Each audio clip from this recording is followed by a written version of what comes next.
46 లక్షల 94,000 కుటుంబాలకి చెందిన 75,23,000 మంది ఉపాధి ఇక్కడ కూలీ అని రాశారు. నాకు ఈ పదం కొంచెం ఇబ్బందిగా ఉంది.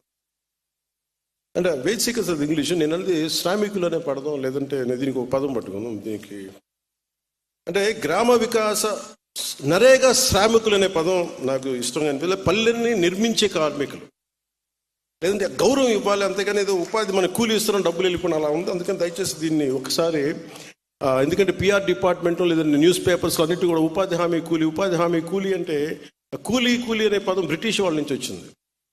మనల్ని భారతీయుల్ని చైనీస్ని బయట తోటలు పనిచేయడానికి అది చాలా డిరగేటరీ టర్మ్. అందుకని దయచేసి ఆ పదం మనం వాడద్దు. అందరినీ మార్చలేం, కానీ దయచేసి ఈ పదం పంచాయతీరాజ్ ప్రిన్సిపల్ సెక్రటరీ గారికి, ఉన్నతాధికారులకు కూడా నా విజ్ఞాపన. ఇంకొక కొత్త పదం ఏదైనా పట్టుకుని నరేగా శ్రామికులను అనండి, లేదంటే గ్రామ వికాస శ్రామికులు అనండి. శ్రామికుడు అనే పదం వాడండి దయచేసి.